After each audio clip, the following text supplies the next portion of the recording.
کہ خدا نے کتنی محبت سے پکارا ہے.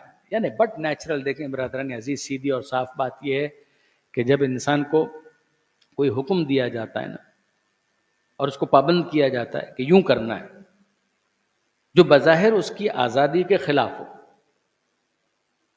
تو اس کو اچھا کیوں لگے گا؟ یعنی کیوں اس کو اچھا لگے گا؟ یعنی وہ بچہ ہے موبائل فون کے اوپر گیم کھیلنا چاہتا ہے، آپ نے لا کر بٹھا دیا ہے کہ نہیں ابھی نہیں کر سکتے، 1 گھنٹے تک درس سنو، اس کو کیوں اچھا لگے گا؟ کوئی دوسرا ہے وہ مثال کے طور پر کھانا کھانا چاہتا ہے، آپ نے دن بھر اس کو بھوکا رکھ دیا یہ روزے کے نام پر، اس کو کیوں اچھا لگے گا؟ اس کو پیاس لگی ہے، وہ پانی پینا چاہتا ہے، آپ نے کہا نہیں پانی نہیں پی سکتا، وہ کیوں اس بات کو پسند کرے گا؟ اس کو کیوں اچھا لگے گا؟ صبح کا ٹائم ہے، وہ سو رہا تھا، بڑے مزے سے آپ نے اٹھا دیا کہ اٹھو اور اٹھ کر نماز پڑھو، اس کو کیوں اچھا لگے گا؟ وہ سونا چاہتا ہے. وہ اب بڑے مزے سے اپنا کاروبار کر رہا تھا، آپ نے اس کو لنگی اور کرتا پہنا کر چادر پہنا کر کہا جاؤ حج پر جاؤ، اس کو کیوں اچھا لگے گا؟ وہ اپنا سوٹ چھوڑ کے وہاں پر جائے، کیوں جائے؟ کیوں اچھا لگے گا اس کو؟ ان پرنسپل ایک انسان کو ان میں سے کوئی چیز اچھی نہیں لگنی چاہیے. اسے اچھا صرف اس صورت میں لگ سکتا ہے کہ جب یا وہ حاکم کی حاکمیت کو قبول کر لے یا اس پر ایمان لیا ہے، اس کے علاوہ کوئی ریزن نہیں ہو سکتا. آپ مجھے بتائیے آپ کا بیٹا آپ کی بات مانے گا، میری بات کیوں مانے گا؟ یعنی یہ امامہ اگر میں اتار دوں، ورنہ تو شاید اس کے احترام میں مان لے، ورنہ میں اتار دوں جس طرح سے ایک عام انسان ہے اسی طریقے سے آپ کہیں بیٹا موبائل رکھ دو، وہ آپ کی بات شاید مان لے، میری بات کیوں مانے؟ تو وہ آپ کی بات کیوں مان رہا ہے اور میری بات کیوں نہیں مان رہا؟ اس کی وجہ ہے اونرشپ، کہ جب وہ باپ کی حیثیت سے ایک مرتبے ایک مقام کا قائل ہے کہ یہ میرا باپ ہے. یہ وہی چیز ہے کہ بھئی بچوں کے معاملے میں بھی آپ دیکھیں نا فرق کیوں آ جاتا ہے، کیا سبب ہے؟ میں اپنے ایک دوست کا جملہ اکثر کوٹ کیا کرتا ہوں کہ کیا وجہ ہے؟ ایک ہے کہ آپ کا بچہ روتا ہے، ایک ہے کہ پڑوس کا بچہ روتا ہے. فرق کیا ہے؟ وہ فرق ہے اور بہت بڑا فرق ہے کہ جب اپنا بچہ روتا ہے تو دل میں درد ہوتا ہے، پڑوس کا بچہ روتا ہے تو سر میں درد ہوتا ہے. یہ فرق کیوں آ گیا؟ رونے کی آواز ایک جیسی ہے، دونوں بچے ایک جیسے ہیں. کہا کہ نہیں یہ میرا ہے. تو جب وہ میرا ہے تو آپ پوچھیں گے، اپنائیت کے ساتھ پوچھیں گے کیا ہوا، کسی نے کچھ کہہ دیا، کیا برا لگا، بسکٹ کھانا ہے، کیا چاہیے، یہ آپ پوچھیں. دوسرا ہے تو ٹھیک ہے، ہو سکتا ہے کہ آپ سر پر ہاتھ رکھیں، شفقت کا مظاہرہ کریں، مگر وہ تڑپ آپ کے دل میں پیدا نہیں ہوگی. وجہ کیا ہے؟ یہ اونرشپ ہے، یہ اپنائیت ہے، یہ وہ محبت ہے کہ جس کو فزیکلی کسی چیز کو سامنے دکھا کر جسٹیفائی نہیں کیا جا سکتا. یہ دل، قلب، روح، نفس کے معاملات. یہی چیز جب بچے کے اندر ٹرانسفر ہوتی ہے کہ وہ دیکھ رہا ہے کہ ہی از لوکنگ آفٹر می، یہ میرا خیال رکھتے ہیں فار سو لانگ، تب وہ کہتا ہے کہ نہیں ان کا ایک حق ہے مجھ پر اور مجھے اس حق کو ادا کرنے کے لیے ان کی بات کو ریگارڈ کرنا پڑے گا. اس وجہ سے وہ آپ کی بات کو سن لے گا، کسی دوسرے کی بات کو اس طریقے سے نہیں سنے گا. اب آپ ذرا دیکھیے امام کیا کہہ رہے ہیں. امام یہ کہہ رہے ہیں کہ لذت و ما فی الندائے، اس ندا میں جو لذت ہے، اس لذت کی وجہ سے عبادت کی کلفت اور زحمت ختم ہو کر رہے کہ پروردگار عالم حاکم ہونے کی حیثیت سے حکم دے دیتا تو بھی ہم کیا کر لیتے؟ حاکم ہونے کی حیثیت سے بھی اگر وہ حکم دے دیتا تو ہم کیا کر لیتے؟ ہم کچھ بھی نہیں کر پاتے. تو میں کہہ رہا ہوں کہ کرنا ہے تو کرنا ہے، ختم بات ہو گئی. لیکن پروردگار عالم نے پہلے حوالہ دیا ہے ایمان کا. یا ایھا الذین آمنوا، اے ایمان لانے والو، جب تم مجھ پر ایمان لا چکے ہو تو تم تو میرے اپنے ہو، تم تو میرے اپنے ہو. تو ایک بات بتاؤ، اپنوں سے نہیں کہوں تو کیا غیروں سے کہوں گا، منافقوں سے کہوں گا، کافروں سے کہوں گا؟ پروردگار فرماتا ہے کہ انصاف سے بتاؤ تم کوئی پہلے ہو کہ جن کو یہ ذمہ داری دی گئی ہے؟ کما کتب علی الذین من قبلکم، جو تم سے پہلے والے ہیں ان پر بھی اس ذمہ داری کو رکھا گیا تھا. اگر وہ موسیٰ کی امت میں ہوتے ہوئے روزہ رکھ سکتے ہیں، عیسیٰ کی امت میں ہوتے ہوئے روزہ رکھ سکتے ہیں، ابراہیم اور نوح کی امت میں ہوتے ہوئے روزہ رکھ سکتے ہیں، تو تم مصطفیٰ کی امت میں ہوتے ہوئے روزہ کیوں نہیں رکھ سکتے؟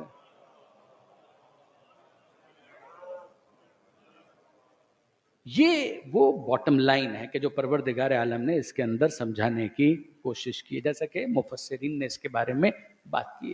پھر آخر میں پروردگار عالم فرماتے ہیں لعلکم تتقون. ہدف اور آبجیکٹو کیا ہے؟ ہم کوئی راشننگ نہیں کر رہے، ہمارے خزانے میں کوئی کمی واقع ہو گئی ہے کوئی چاول کم پڑ گئے ہیں، کوئی آٹا کم ہو گیا، ایسا نہیں ہے. مقصد صرف اتنا ہے لعلکم تتقون، شاید کہ تم متقی بن جاؤ. ہم چاہتے یہ ہیں کہ تمہارے اندر تقوی آ جائے. یہ ہے آبجیکٹو. ضبط نفس، تہذیب نفس، سیلف ڈسپلن تمہارے اندر آ جائے. اس کے لیے ایکسرسائز تم سے مانگی گئی. Properly slaughter. مسلمان ملک میں رہتے ہیں، مسلمان شہر میں رہتے ہیں، یہ بھی مسئلہ نہیں ہے.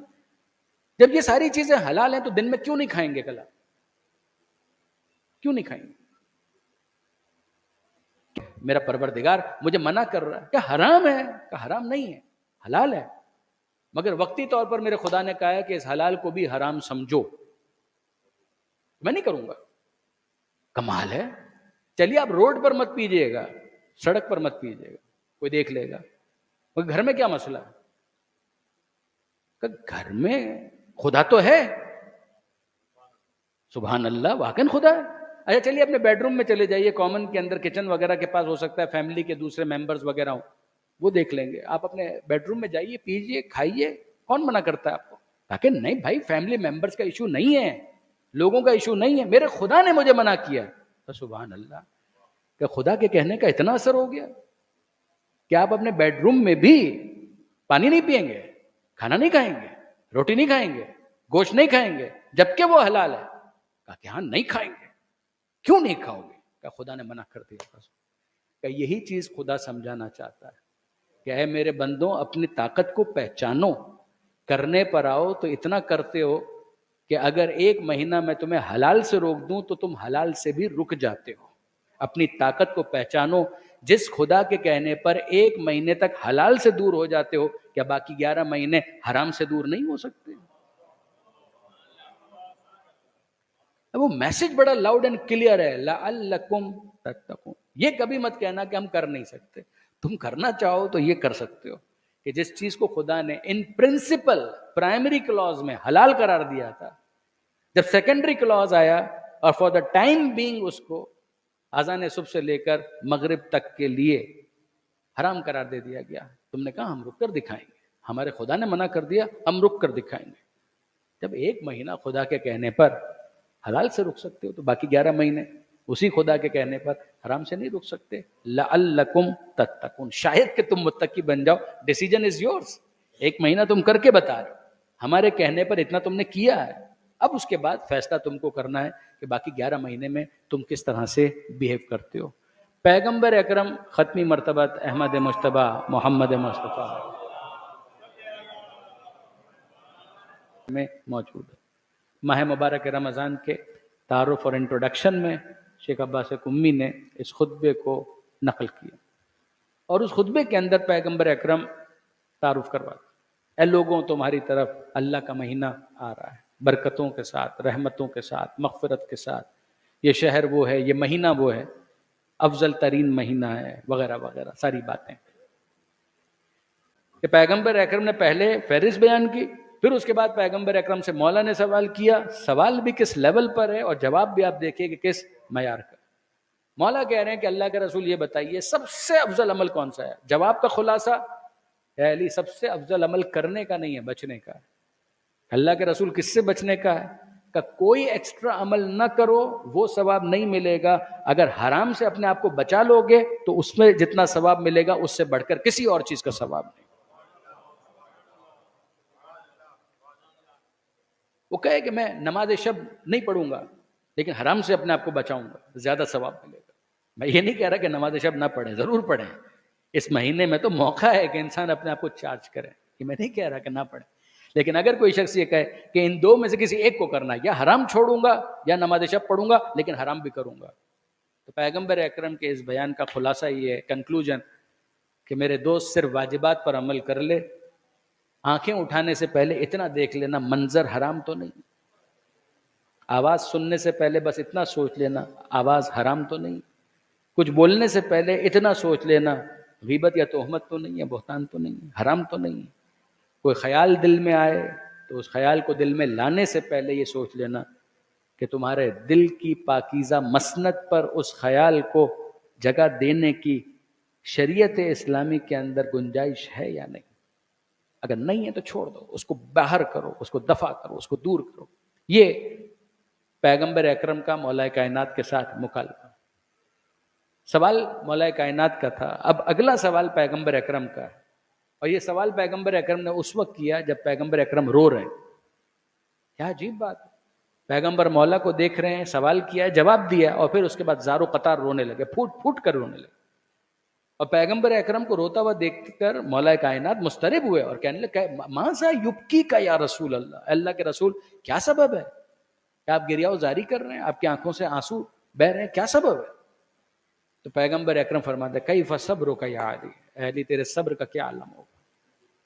جب ایسا ہی کوئی ماہ رمضان ہوگا، اس ماہ رمضان کی شب ہوگی، شب سے سویرا، صبح کی نماز، حالت سجدہ، اور تو جب حالت سجدہ میں ہوگا تو شقی ترین شخص کی ضربت ہوگی اور تیرے سر کا خون بہتا ہوا تیری داڑھی تک آئے، تیرے صبر کا کیا عالم ہوگا۔ بس یہ سوچ کر میں گریہ کر رہا ہوں، میں رو رہا ہوں۔ تو مولا کائنات فرماتے ہیں کہ اللہ کے رسول مجھے تو صرف اتنا بتا دیجیے، ذالک فی سلامت من دینی، یہ جب ہوگا تو میرے دین کی سلامتی کے ساتھ ہوگا۔ تو پیغمبر اکرم فرماتے ہیں کہ علی کیوں نہیں، یقیناً تیرے دین کی سلامتی کے ساتھ ہوگا۔ تو پھر مولا فرماتے ہیں کہ آپ نے تو صبر کا سوال کیا تھا، اذن لیس من مواقع الصبر، اللہ کے رسول پھر یہ صبر کا موقع تو نہ ہوا، یہ تو پھر شکر کا موقع ہے کہ دین کی سلامتی کے ساتھ علی اس دنیا سے چلے جائے۔ اب آپ نے اندازہ کیا کہ کیوں ضربت کے موقع پر مولا نے کہا تھا فزت برب الکعبہ، کہ رب کعبہ کی قسم آج علی کامیاب ہو گیا۔